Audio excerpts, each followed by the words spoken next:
Minute में आ जाना चाहिए। Good.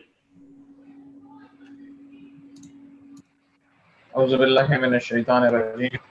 बिस्मिल्लाहिर्रहमानिर्रहीम। अज़मल्लाहु अजरना व उजूरकुम बिस्साबिना बिल हुसैन अलैहिस्सलाम व अस्सलामु अलैकुम व रहमतुल्लाहि व बरकातुह। Today is the 12th of Muharram, and we are having 12th and last Majlis of this series of Majalis, which we started from August 20th. That was the first of Muharram. I will start today's Majlis with a recitation of Salam and Marsiya from Brother Ayan Rizvi. I would like to invite Brother Ayan Rizvi to recite Salam. Brother Muhammad wa ali Muhammad salawat. Allahumma salli ala Muhammad Mohammad. एक और दुरूद पढ़ दीजिए पर मोहम्मद वाले Mohammad. Allahumma salli ala Muhammadin wa ali Muhammad। मुझे मौका नहीं मिल सका था मैं शाम गरीबा में कुछ बीवी के दामन में बीवी के लिए कुछ पढ़ सकूं, तो अभी मैं शाम गरीबा की मखसूसी से शाम गरीबा के हिसाब से मैं एक कलाम लेके आया हूं। अगर आप लोगों की इजाजत है तो बिस्मिल्लाह। हाय कयामत का है समा, छाने लगी शाम गरीबा। हाय कयामत का है समा, ख़ैमा सादात से उठा धुआं। हाय कयामत का है समा, छाने लगी शाम गरीबा। हाय कयामत का है समा, नूर नजर राज दुलारे गए, ज़ैनब दिलगीर के प्यारे गए। शाह के अंसार भी मारे गए, आस थी जिन पर वो सहारे गए। लूट लिया मौत ने ये कारवां, हाय कयामत का है समा, छाने लगी शाम गरीबा। हाय कयामत का है समा, आन मोहम्मद नहीं अकबर नहीं, कासिम अब्बास दिलावर नहीं। हाय कोई मौन से यावर नहीं, खेमा नहीं मकना ओ चादर नहीं। दश्त में है आल नबी बेअमा, हाय कयामत का है समा, छाने लगी शाम गरीबा। हाय कयामत का है समा, मादर अकबर का जब हाल है,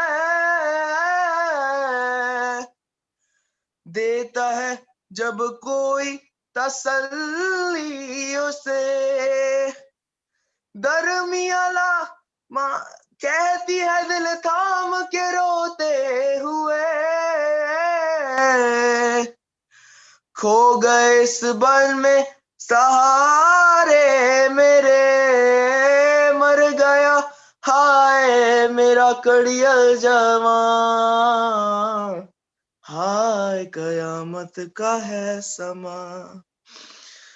और ये बहुत भारी शेर है, ये बीबी सकीना के ऊपर है। हाय ये बेचारगी ये बेकसी, उसको दिलासा कोई देता नहीं।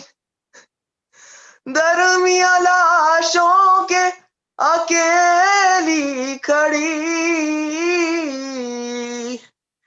कहती थी बच्ची कोई सहमी हुई। ढूंढने जाऊं तुम्हें बाबा कहाँ, हाय कयामत का है समा, छाने लगी शाम गरीबा, हाय कयामत का है समा। और ये बीवी ज़ैनब की शान में एक बंद है, ये गौहर आज़मत बेते अली, सबको संभाला भी हिफाजत भी की, गम में शहीदीन के भी रोती रही, ममता पे आँच भी आने न दी, माँ तो है बस आन मोहम्मद की माँ, हाय कयामत का है समा, छाने लगी शाम गरीबा, हाय कयामत का है समा। पर मोहम्मद वाले मोहम्मद सल्लल्लाहु अलैहि Allahumma salli اللهم صل على محمد وآل محمد وأجل فرجهم. Now I would like to request Brother Muhammad Bhatti to recite Salam in English. Brother Muhammad وآل محمد صلى الله. اللهم صل على محمد एक और सलावत. Allahumma salli ala Muhammadin wa ali Muhammad. You called out, deserted on the sands of Karbala, with the shameless swords of the traitors glinting with malice before you. You called out, is there anyone to help me? The day the answer for you was silence. That day your companions could not jump to your side. That day Abbas could not respond with his sword held high. That day they lay still on the plains of Karbala, with the east wind blowing dust over their bodies. And you looked out into the face of evil. The prophet betrayed and you alone. I wish I could say today your call has been answered. I wish today the day that the millions of us are there with you in the plains of Karbala, that we call out with a resound that echoes over the world, trembles mountain ranges and weakens the knees of any oppressor, shatters the pillars of any tyrant, strikes the hope into the eyes of the oppressed, and lightens the world with our love for you. An answer that holds the furiosity of Abbas as he thundered towards Furat, an answer as he daring fury of Zainab as she slammed Yazid in his court, an answer that has an urgent and basic love that moved Ali Asghar to fall off his cradle. An answer that mimics the fierce loyalty of the Shohada that lay in the battlefield that day. You were alone. You were alone, but not again. I wish to say it would not happen again. The streets shrouded in black, the handkerchiefs weighty with tears, the hearts that cry out for you, the compassion, the pain, the sorrow that rings out from every bosom, all an ardent reply to your call that we are here. We care. I long to say this time your army will not be 72. This time, masses of millions will march along you. The glint of our combined swords will light the world. The proof of our loyalty, the tears that we have wept in these black shrouds on our backs. This time around, you will not be alone, Imam. We have answered your call, I hunger to say, but today I still hear your call. Today, I still hear your call. It echoes for the orphans of Iraq. It comes from the resoundingly of the terrorized in Palestine, from every land and every language your call. Is there anyone to help me? Stalks the haunts the world. It goes unheard, ignored, abused, but so defiantly loud in the pale eyes of the child, who whimpers at the gun pointed at him. Does your despair not simmer in the eyes of the child, whose only view of the world is from behind barbed wires? Can I not hear the choking sobs of Rubab when a mother buries her child in the Gaza under the rain of bombs? Can I not hear the weeping Sakina in the headless body of her father when a girl screams as her father blows up into smitherness? Can I not hear the wails of Al-Atash coming from the refugee tents set up in my own country? Can I not? Can I not hear the screams of the desert night when the tents burnt to ashes, coming from the family that watches terrified as their neighborhood is bulldozed by an army of tanks? In the desperate eyes of each and every single one of them, I can hear them echoing your call to me. Is there anyone to help me? Are they abandoned like you on the battlefield? How could I say every day is not Ashura? How could I say every day is not the land of Karbala? I wish so much to say to you.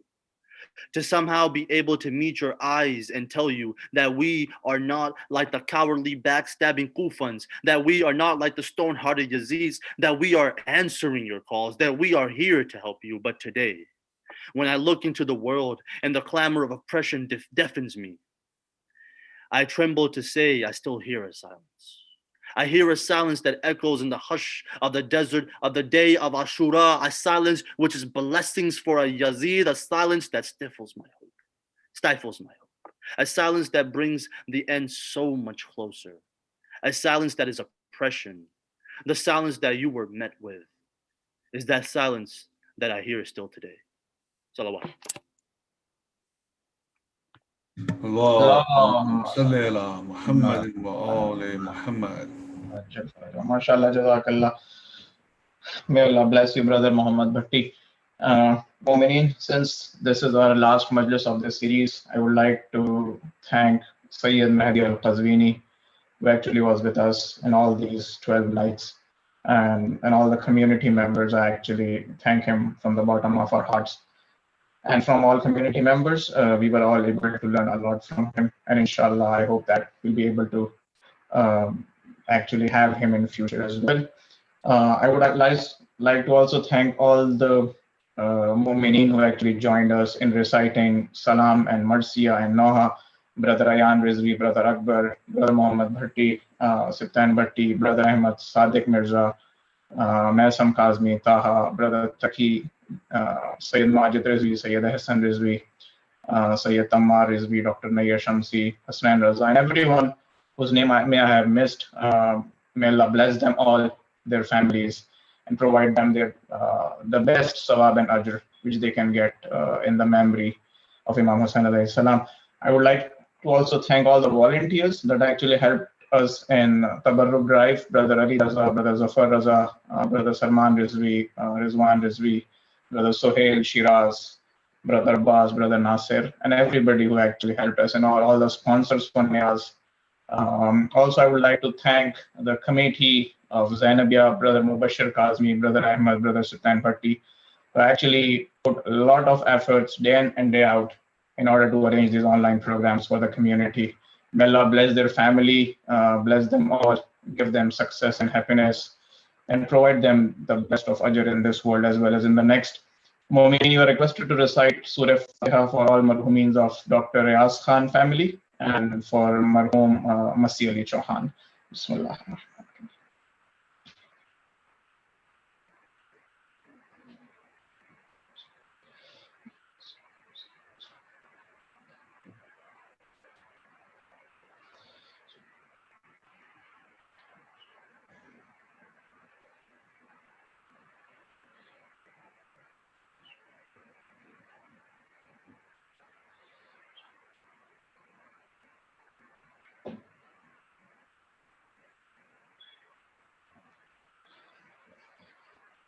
With that, I would like to request Sayyid Mahdi Qazwini to recite today's Majlis. Bar Muhammad wa Ali Muhammad Salawat. اللهم صل على محمد وآل محمد.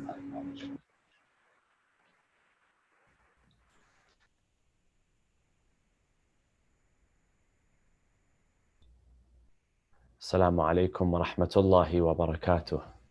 بسم الله الرحمن الرحيم. الحمد لله رب العالمين، والصلاة والسلام على أشرف الأنبياء والمرسلين، حبيب إله العالمين أبي القاسم المصطفى محمد، وعلى أهل بيته الطيبين الطاهرين المعصومين المنتجبين الذين أذهب الله عنهم الرجس وطهرهم تطهيرا.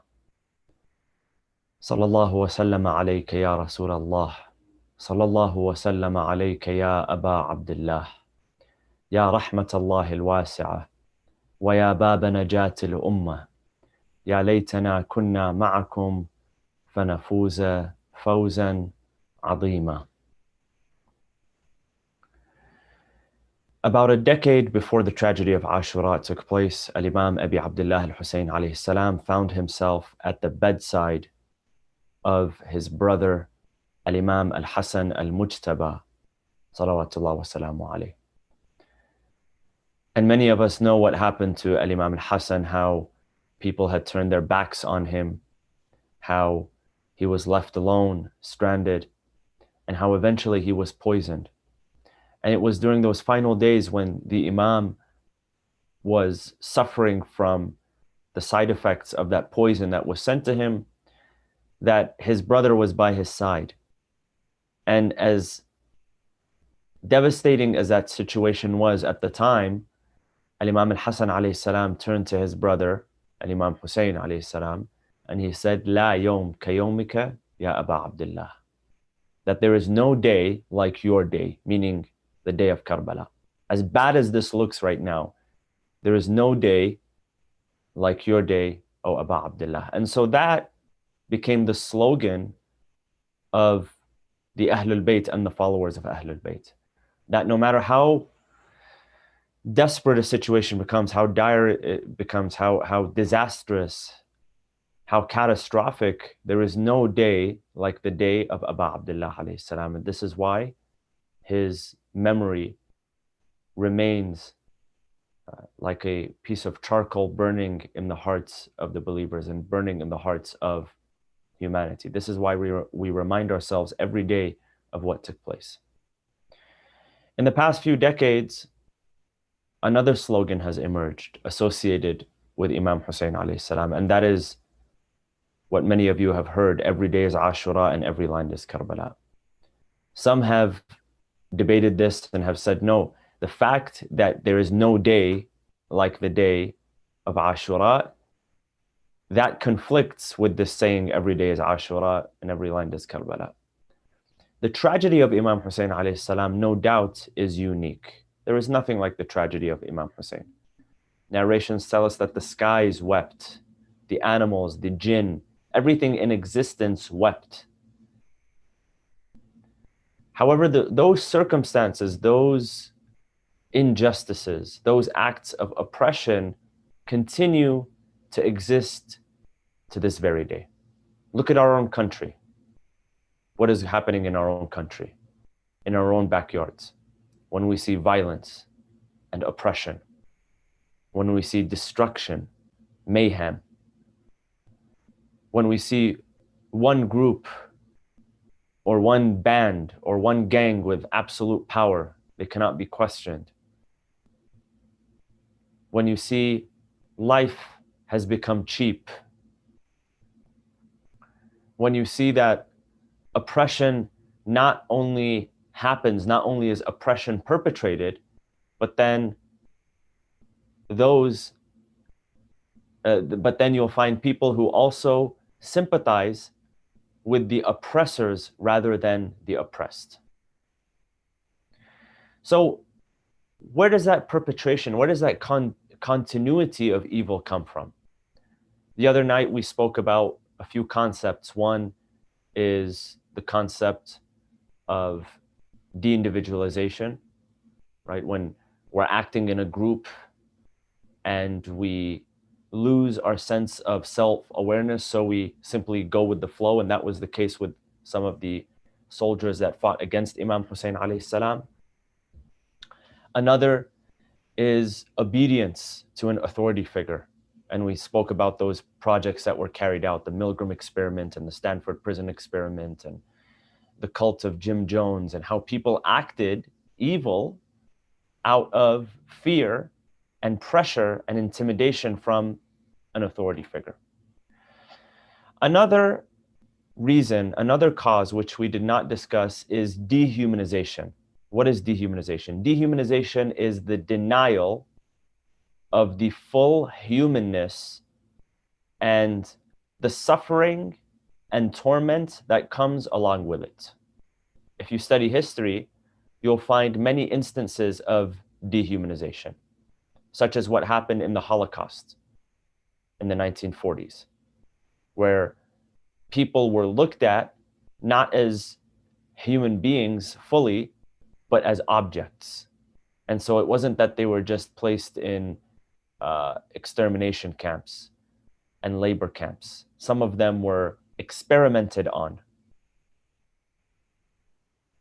And the reason those perpetrators, those evildoers, felt so comfortable experimenting on them is because they denied their full humanness. When you deny someone's full humanness, you're more likely to perpetrate acts of evil against them. And we've seen this, again, happen throughout history in different countries, here in our own backyard. How slaves from different countries and continents were put on full display as if they were objects, as if they were animals. This is dehumanization. This is what leads to genocide. This is what leads to murder and destruction and rape and pillaging of entire peoples, tribes, families, and nations. Recently, I was watching a documentary on the Rwandan genocide. And it showed how one group of people perpetrated crimes against another group of people, the type of weapons that they used, the type of logic that they used, the type of propaganda that they used. Had it not been for the propaganda, had it not been for the words and the ideas and that flawed logic and philosophy that was perpetuated among people, they could not carry out such a genocide where hundreds of thousands of people were killed within a span of a few months. Horrendous, horrendous scenes. Unspeakable. One of their most powerful weapons at that time was not the machetes, not any guns or anything like that. One of their most powerful weapons was the media, the radio. The main radio station in Rwanda at that time, that show that most people listened to, was perpetuating this evil, tyrannical propaganda and encouraging violence against those minor tribes. It was the Hutu against the Tutsi, and so the Tutsi people were perpetuated against by the Hutu. Same. If you see two of them, you could not tell a difference externally. Same culture, same language, similar background, similar ethnicities. However, one dehumanizes the other and is able to get away with the perpetuation of murder. So you find that same philosophy happens against the followers of Ahlul Bayt, alayhimus salam. And one of the first people to establish that genocidal mentality and was able to stay below the radar with Islamic history and with Islamic historians was Muawiyah ibn Abi Sufyan. Oftentimes we look at Yazid as the evil person. But who put Yazid in power? It was his own father, Muawiyah. But Muawiyah gets a hall pass, he gets a free pass by so many historians.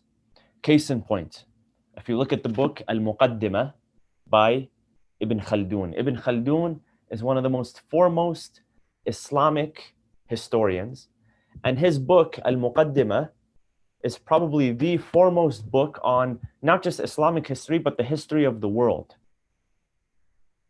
And so look at what Ibn Khaldun says about Muawiyah and the appointment of Yazid. I'll share this with you. He says the following. And a few nights ago, if you remember, we spoke about giving the benefit of the doubt to someone. Well, sometimes giving the benefit of the doubt goes wrong. It goes in the wrong direction. Here's case in point right here. He says, likewise, Muawiyah appointed Yazid as his successor because he was afraid of the disillusion of the whole thing. What's the whole thing? The rule of Banu Umayyah. Now that we've solidified it, and I've worked so hard for this for 20 years, Muawiyah had been working so hard, he was afraid of dissolution. So what did he do? He appointed his son Yazid. Inasmuch as the Umayyads did not like to see the power handed over to any outsider. So they were okay with taking the rule as outsiders of the family of the Prophet, but they were not okay with it being taken away from them. Had Muawiyah appointed anyone else, and this is justification. This is justification. Had Muawiyah appointed anyone else as his successor, the Umayyads would have been against him. His own family would have been against him. Moreover, they had a good opinion of Yazid. The Umayyads had a good opinion of Yazid. Of course, the apple doesn't fall far from the tree. You have a group of murderers, drunkards, womanizers, deviants, corrupt people. Of course, they're going to be happy with Yazid. They're peas in a pod. Muawiyah would not have been the man to appoint Yazid as his successor had he believed him to be really so wicked. Such an assumption must be absolutely excluded in Muawiyah's case. Do you understand what he's saying here? He's saying that you have to give Muawiyah the benefit of the doubt. He didn't know that his son was going to turn out to be so evil. Muawiyah, the angel, mashallah. He didn't know that Yazid was going to turn out to be so evil. If he did, he would not have appointed him. Who is it that groomed him? Who is it that groomed him? Was it an alien that groomed him? Of course, he absolutely knew what Yazid was capable of. It was his own father. So what was Yazid capable of? Because this takes us to the next point, which is with Ashura, it wasn't the end of the story. It didn't stop with Ashura. It continued after Ashura. So there was a man by the name of Muslim ibn Uqba. Muslim ibn Uqba was a man that was present in the battle of Siffin alongside Muawiyah. So this person was tried, he was tested, Muawiyah trusted him. When Yazid was appointed, after the massacre in Karbala, Yazid appointed Muslim ibn Uqba to go where? To Medina. And that's where the incident of Al-Harra happened. Some of you are familiar with what took place there, where Muslim ibn Uqba took an army to Medina. Imagine this. This is the city of Rasulullah, the sanctuary of Rasulullah sallallahu alaihi wasallam. And they began to rape and pillage and burn and loot and murder and desecrate the grave of the Prophet in celebration of their victory over the Prophet. They considered it a victory over the Prophet. This is just a short description of what happened with the incident at Al-Harra. It is enough for one to know, and this comes from the book Foundations of Islamic Unity. This was written by Sayyid Abdul Hussein Sharafuddin Al-Amili, the same author of Al-Muraja'at and An-Nas wal-Ijtihad. If you're familiar with those books, those are translated. This is a third book, Foundations of Islamic Unity, translated in English. He says the following. He says, it is enough for one to know that they allowed Al-Madinah Al-Munawwara to be plundered for 3 days, and 1,000 virgins from among the girls of the Muhajirun and Ansar were raped. As As-Suyuti stated in Tarikh al-Khulafa, As-Suyuti is a prominent Sunni historian. His book, Tarikh al-Khulafa, he mentions that 1,000 of them were raped. These were the daughters of the Muhajirin, the Ansar, the companions of the Prophet. 1,000 of them. And this is well known by all people. It goes on. It gives a little bit more description in detail.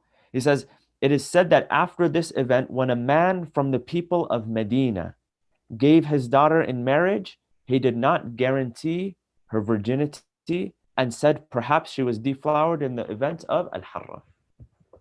This is in the city of Rasulullah sallallahu alaihi wasallam. 1,000 of them were raped. Some of them giving birth to children after that. Think about that. This is just one incident. Commanded by Yazid, the son of Muawiyah. And the fruit doesn't fall far from the tree. And the reason why you see so many turn a blind eye away from Ashura, they don't pay attention to Ashura, is because Ashura, if you study Ashura, you start to ask questions. Who was the perpetrator? You realize that Yazid was the perpetrator, but then who placed Yazid in power? It was Muawiyah ibn Abi Sufyan.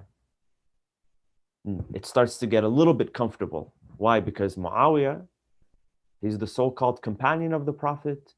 He was one of the compilers. He was one of the transcribers of the revelation, according to their tradition.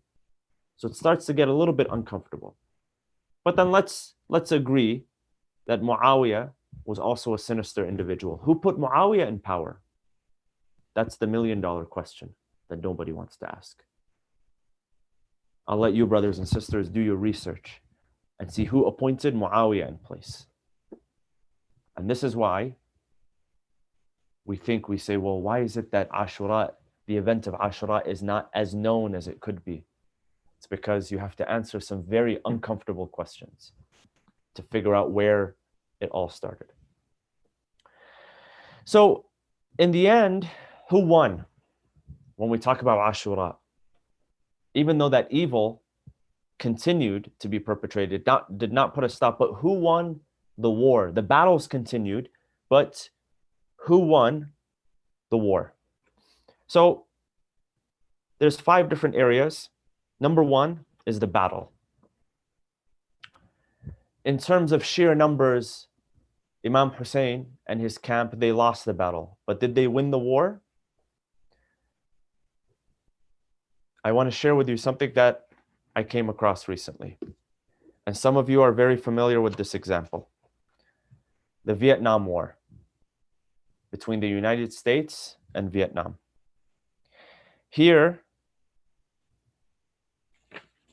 in the Vietnam War, after it took place, a very bloody war that took place, after that, the leaders of those nations had time to meet with one another. So I want to share with you an excerpt. It says, decades after the Vietnam War, Robert McNamara, U.S. Secretary of Defense, the famous Robert McNamara, who was the Secretary of Defense during the Vietnam War, had the chance to meet the North Vietnamese Foreign Ministry's chief specialist on the United States from 1960 to 1975. So basically the top guys from each side, they got to meet decades after the war. McNamara was flabbergasted by how badly America misunderstood the enemy. So America coming in guns hot with a lot more troops, a lot more sophisticated techniques and they have their special forces, their Navy SEALs, all of that. So this is what the North Vietnamese foreign minister says to him. He says, you must never have read a history book. Imagine being able to say that to the Secretary of Defense of the United States. He tells him, you've probably never read a history book, have you? He said, if you had, you'd know we weren't pawns of the Chinese or the Russians. That's what Americans thought, that they were pawns of the Chinese and the Russians. Don't you understand that we have been fighting the Chinese for 1,000 years? That nation, Vietnam, the people have been fighting off the Chinese for 1,000 years. He says, we were fighting for our independence and we would fight to the last man. And we were determined to do so. And no amount of bombing, no amount of US pressure would ever have stopped us. Think about that. America in that battle, in that war, was playing a short game. North Vietnam was playing a long game. Look at where we come from. We come from a tradition of fighting for our independence.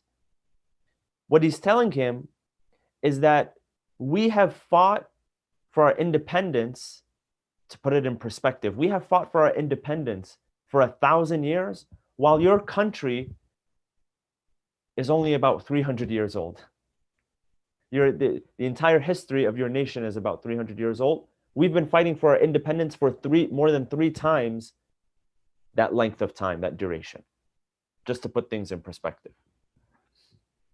So when you're going up against an adversary who thinks in a different way than you, you can't defeat them with no amount of weapons. Look at what they did to Imam Hussein alayhi salam. Look at how they fought against him. What kind of weapons did they use against his blessed body? It wasn't just a sword. They used daggers. They used arrows. They used poles. They used rocks. They used poison. They tried to get him with thirst. They tried to get him through insults. They tried to injure him through robbing him, through hurting him, through punching him and kicking him. If you read the Maqtal, you find that these bloodlusting vultures, they tried everything in order to hurt him. But how do you fight against a man with a spirit and a goal that's so much larger and so much more grand than anything that you can come up with? You're going to be defeated. So when we strengthen ourselves, my friends, when we strengthen the way that we think, when we build not just for the next 5 years or 10 years, when we build for the next 100 years, when we build for the next 1,000 years, even though we might experience some resistance, some obstacles, we know that in the end we are going to be victorious. Because through that process, we begin to sacrifice more, we begin to give more, we begin to serve more. So in terms of the battle, Imam Hussein alayhi salam won that battle. In terms of the purpose of the battle, what was the purpose of the battle? Imam Hussein fought to prove the point that he was never going to pledge allegiance to Yazid or anyone like Yazid. When analysts look at wars and battles and they study it, okay, who won tactically and who won strategically, and what do they look at? What do so many of them miss? They forget about the actual cause. When Vietnam was defending themselves against the United States, their intention, America said, we're going to go in there and we're just going to defeat communism, right? We're going to defeat communism in this land. Their intention was communism or no communism. We're defending our people. We're defending our nation, no matter what our ideology is. So in terms of the purpose, Imam Hussein alayhi salam made it very, very clear that his purpose was, I'm going to fight because I will not pledge allegiance to a man like that. He said, I would rather give. There's a beautiful lines of poetry in Persian that describe Imam Hussein alayhi salam. For those of you, some of you are familiar with the Persian language. Shah hast Hussein, Padishah hast Hussein, Din ast Hussein, Din Panah hast Hussein, Sardad, Nadad dast dar dast Yazid, Haqqa ke bina'i la ilah hast Hussein. That he says that Hussein would rather give his head than give hand to hand. Hand to hand, shaking your hand and pledging allegiance, I'm not going to give. Even if it means I have to give my beheaded head on a platter in front of you. And that's what he did. So in terms of the purpose of the battle, he won. And then he set the example that no other caliph after him would ever expect to get the allegiance of any of the imams. If you notice, the khulafa after that, they kept their distance. Banu Umayyah, they moved to Damascus. They let the imams stay in Medina and they moved to Damascus. They knew they couldn't mess with them in the same way that they could before. Never did they ask for their allegiance after that. The only time that allegiance, there was a hint of allegiance was with the Banu al-Abbas during the time of the 8th Imam, Al-Imam Ali ibn Musa Rida alayhi salam, and even that didn't work out. Never did they want to ask allegiance from the Imams ever again. In terms of protests and challenges, after Ashura, there were multiple revolts, multiple attempted revolutions and coups that took place, one after another. Read the history. None of these khulafa could sit and enjoy their time. One year after another year, they were facing revolts. They were facing threats to their rule. In terms of the survival of the Islamic customs and Islamic ways, Al-Imam Hussein alayhi salam was victorious in that regard as well. That he was able to preserve the teachings of Rasulullah, that he was able to preserve the teachings of the Quran, and that was his primary mission. In terms of a role model, who won? Who is considered a role model today? Is it Yazid or is it Imam Hussein? There's not a single person that hears about Imam Hussein today that's not inspired. Whereas Yazid has faded into the trash can of history. In terms of the shrine and visitation and devotion, you've seen how millions of people, even right now during COVID, whether we agree with it or we don't agree with it, that doesn't matter. It doesn't matter whether you agree with it or not. The fact is that people continue to visit the shrine of Imam Hussein alayhi salam. Whether it's right or not right, that's another discussion. How many people visit the gravesite of Yazid? Do we even know where Yazid's gravesite is? When I had the chance to visit Damascus, I remember walking in the bazaar of Damascus by the shrine of Sayyidah Ruqayya alayhi salam. And maybe some of you have had the chance to do that blessed ziyarah. And I asked a few guys, I said, where's the grave of Muawiyah and Yazid?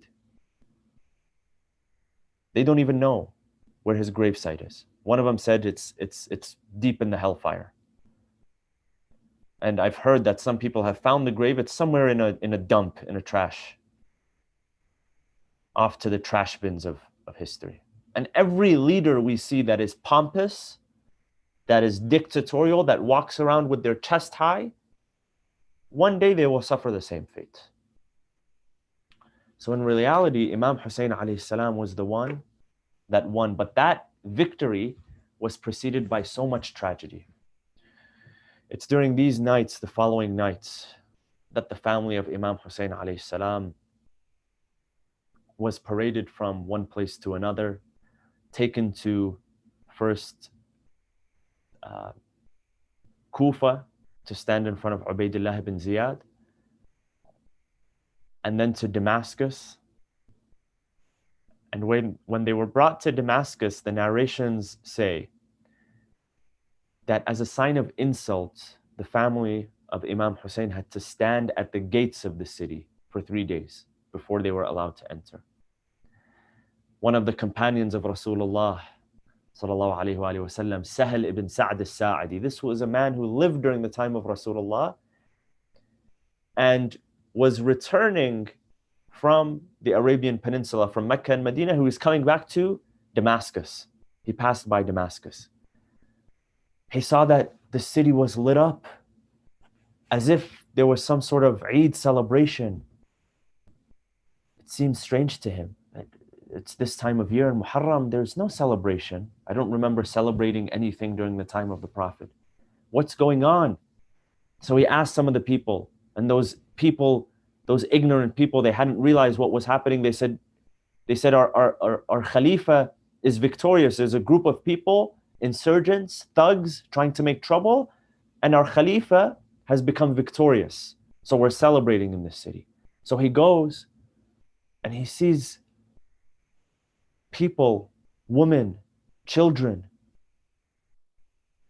and a weak man among them, a sick man among them, all tied down with ropes and chains at the gate of the city. He goes up to them. He finds that this is Zain al-Abidin, Ali ibn al-Hussein. This is Sayyidah Zainab bint Amir al-Mu'mineen. These are the daughters of Rasulullah sallallahu alayhi wa sallam. And he describes the following. He asks, Imam Zain al-Abidin engages Sahel in conversation. He says, "Oh Sahel," he says, "do you have a piece of cloth for me? Just any type of raggedy piece of cloth, anything that's torn or tattered." He says, "Why is it, Ibn Rasulullah?" He says, "These rings that are around my neck, the metal from the rings had dug into the skin and the flesh of the Imam alayhi salam."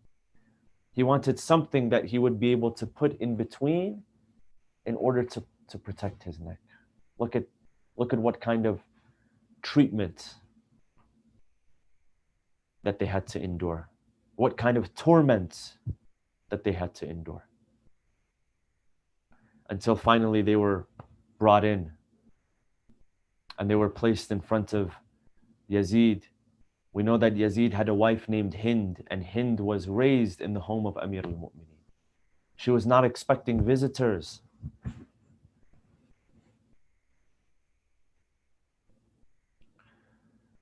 So they went in there, they told her to get dressed, to get ready, to prepare herself. She did so. They brought out a bench for her to sit on. She sat on that bench. They brought the daughters of Rasulullah in front of her, including Sayyidah Zainab alayhi salam. And she did not recognize them. So she asked them, "Tell me who you are. Introduce yourselves. Who are you?" Sayyidah Zainab, she stayed quiet. What is she supposed to say? This woman, Hind, was a servant in the home, was a student in the home of Amir al-Mu'mineen. Look at how now the roles were reversed, where Sayyidah Zainab alayhi salam now is brought in front of her like a prisoner. The princess of Kufa is now brought as a prisoner. Until finally, Hind notices who it is. And she falls to their feet. She says, you're the family of Ali ibn Abi Talib is my master. I grew up in the home of Ali ibn Abi Talib. I learned from him. I learned from Zainab. Zainab was my teacher. Where is Zainab? Until finally she sees Zainab in front of her. And that's when she confronts her husband Yazid. How dare you, O Yazid? How dare you bring the daughters of Rasulullah and you ask me to cover myself while you've exposed these women in front of people? And it was a long journey for the family of Imam Hussein as they returned back to Karbala on the Arba'in and then returned back to Medina. One of the first people that met them was al-Baneen, who gave up 4 of her sons. But when she saw Imam Zain al-Abidin gave her condolences. Condolences, my dear lady, on the loss of your son, Uthman, Ja'far, Muhammad. She said, I'm not asking about them. Tell me about Hussein. He said, my condolences, my dear lady, for your son Abu al-Fadl al-Abbas. She said, I did not ask you about al-Abbas. I asked you about Hussein. Finally, he tells her, my condolences for Hussein. And she collapses. She falls at that moment when she hears about her beloved Hussein. Inna lillah wa inna ilayhi raji'un. وسيعلم الذين ظلموا أي منقلب ينقلبون والعاقبة للمتقين. بسم الله الرحمن الرحيم. اللهم اغفر للمؤمنين والمؤمنات والمسلمين والمسلمات الأحياء منهم والأموات. تابع بيننا وبينهم بالخيرات إنك مجيب الدعوات إنك قاضي الحاجات إنك على كل شيء قدير برحمتك يا أرحم الراحمين. السلام على الحسين وعلى علي بن الحسين وعلى أولاد الحسين وعلى أصحاب الحسين جميعا ورحمة الله وبركاته. والفاتحة مع الصلاة على محمد وآل محمد.